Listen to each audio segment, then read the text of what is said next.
Eng katta tavakkal umuman tavakkal qilmaslikda. Tavakkal qilish kerak.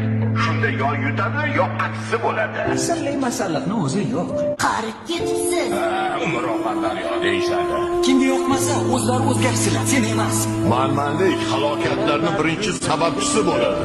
Tasodifan bo'lmaydi. Senga ishonmayman. Kechqisi yo'q. Asosiysi o'zingga ishon.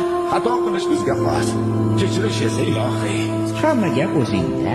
Ko'piklarmish. Keraksiz temir uyumlarida. Hayot har doim sen o'ylagandek bo'lmaydi. O'tmish bilan yashamaslik kerak. Chunki o'tgan ishni qaytarib bo'lmaydi. Meni bir do'stim kubok haqida juda yaxshi gap aytganlar. Foydasiz temir tersak. Odamni urishlariga qarab qilish kerak. Hozirgi qaroring seni ayni damda kim bo'lishingni belgilab beradi.